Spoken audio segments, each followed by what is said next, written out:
Normal form line की होती है x cos omega plus y sin omega is equal to p, यानी constant term तो पहले उधर ले जाओ, ठीक है। तो x minus root 3y is equal to minus 8, ठीक। अब सबसे पहली बात कि यहाँ पे जो साइन है वो माइनस नहीं हो सकता, क्योंकि यहाँ पे होता है p परपेंडिकुलर डिस्टेंस। तो आप इस माइनस को इधर ले आओ या माइनस से इंटू कर दो, एक ही बात है। तो यह आएगा minus x plus root 3y is equal to 8। लेकिन अभी भी ये p नहीं है। राइट साइड में जो कांस्टेंट है वो p perpendicular distance of the line from the origin तब बनेगा when you divide this whole equation by root of a square plus b square. a पिछली इक्वेशन मैंने बताया था general equation of line, a का मतलब होता है x का कोफिशिएंट। तो x का कोफिशिएंट क्या है? -1। तो कैपिटल A आपका है -1 और b क्या है? √3। तो आपको इस पूरी इक्वेशन को डिवाइड करना पड़ेगा root a square plus b square, ठीक है। तो बोलो क्या आएगा? 1 प्लस 3 √4 यानी कि 2 प्लस माइनस 2, पर हम 2 से ही करेंगे, पॉजिटिव वाले नंबर से करेंगे क्योंकि फिर यहाँ पे वापस माइनस आ जाएगा। तो डिवाइड इक्वेशन 1 बाई 2 से डिवाइड करते हैं, तो माइनस एक्स बाई √2 भैया sorry √3 by 2 y is equal to 8 by 2, ठीक। अब इसको काट देंगे तो 4 आएगा और x इंटू आ रहा है -1 बाई 2 प्लस y इंटू आ रहा है -√3 बाई 2 और यहाँ आ रहा है 4। अब ये नॉर्मल फॉर्म में कुछ ही देर बाकी, जब आपको ओमेगा की वैल्यू पता चल जाएगी। तो अगर स्टैंडर्ड फॉर्म से कंपेयर आप करो तो x cos ओमेगा यानी cos ओमेगा की जगह क्या लिखा हुआ? -1 बाई 2 और sin ओमेगा की जगह क्या लिखा हुआ? तो ये तो पता चल गया perpendicular distance. Now cos omega है -1 बाई 2 और sin ओमेगा है √3 बाई 2। अब sin पॉजिटिव हो cos नेगेटिव हो, इसका मतलब एंगल कौन से क्वाड्रेंट में पड़ रहा है? अगर ये दोनों पॉजिटिव होते, मतलब ये 1/2 होता तो क्लियर था। sin √3 बाई 2 कब होता है? 60 पे। sin 60 √3 by 2 cos 60 1/2। और यहाँ 60 नहीं है क्योंकि cos की वैल्यू जो नेगेटिव है वो ये इंडिकेट कर रही है एंगल फर्स्ट क्वाड्रेंट में लाइन नहीं कर रहा, 60 नहीं हो सकता, सेकंड में होगा।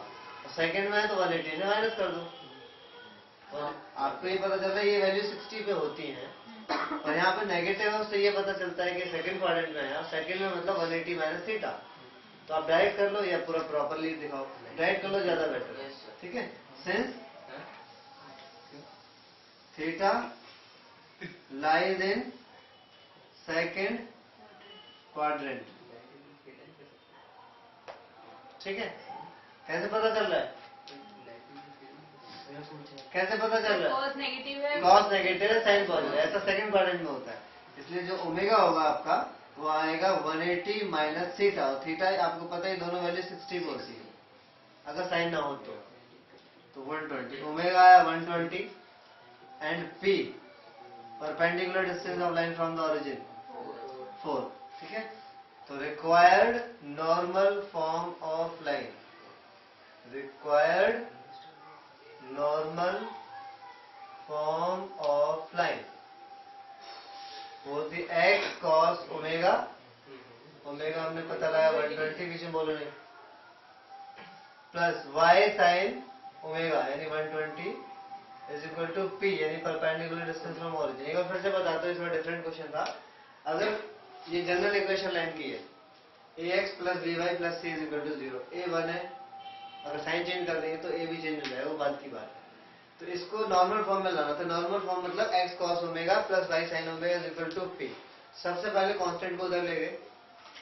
अब हमें पता है यहाँ पे p आएगा तो p तो नेगेटिव हो नहीं सकता क्योंकि वो डिस्टेंस है, तो इस पहले माइनस को हटाया, ठीक है।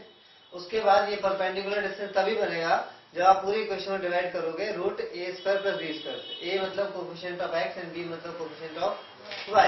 ऐसा क्यों कर रहे हो बता दो, आपको पिछली बार मैंने फॉर्मूला बताया था परपेंडिकुलर डिस्टेंस निकालने का।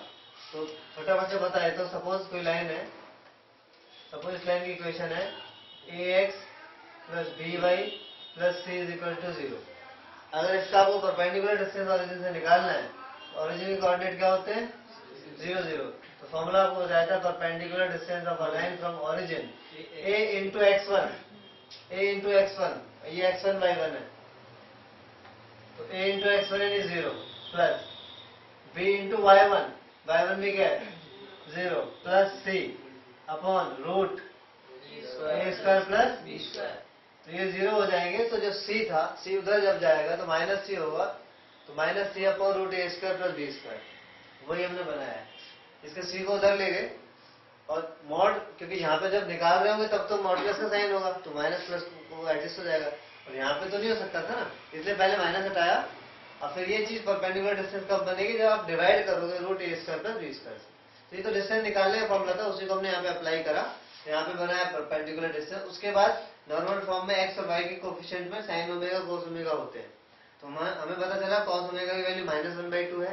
ये पी आने के बाद पता चलेगा, परपेंडिकुलर डिस्टेंस आने के बाद। वो कब आएगा, जब डिवाइड करोगे रूट ए स्क्वायर प्लस बी स्क्वायर से। रूट ए स्क्वायर प्लस बी स्क्वायर कितना आया था 2 से डिवाइड करा पूरा, तो यहाँ पे cos omega negative, sine omega positive. इससे ये पता चलता है कि जो एंगल है वो सेकंड क्वाड्रेंट में लाई कर रहा है। अगर भैया ये cos ओमेगा और sin ओमेगा की वैल्यू अलग दोनों नेगेटिव होती, अगर अलग अलग आ जाती तो अलग अलग आ ही नहीं सकती, अलग अलग आ ही नहीं सकती। तुम ये कह रहे हो ना ये sin 60 पे cos 30 पे, ऐसा हो ही नहीं सकता। दोनों अगर साइन हटा दो तो दोनों सेम एंगल पे आ रही होंगी। sin 60 √3/2 और cos 60 भी 1/2। अगर ये cos 30 यहाँ पे होना होता तो यहाँ पे √3/2 होता और यहाँ पे 1/2 होता। ऐसा तो हो नहीं सकता जो तुम सोच रहे हो, साइन ही डिफरेंट हो सकते हैं। तो दोनों पॉजिटिव होते तो एंगल 60 था, अब एक नेगेटिव है, इससे पता चला सेकंड है, तो एंगल आया 180 - 60। दोनों नेगेटिव होते तो एंगल थर्ड में होता, यानी 180 + 60 240 होता। और अगर ये पॉजिटिव ये नेगेटिव होता तो एंगल आता -60 माइनस थीटा, 360 माइनस थीटा। या तो 360 - 60 करते तो 300 डिग्री बोलते, या -60 बोलते तो भी काम चल जाता। समझ में आया, कर लो।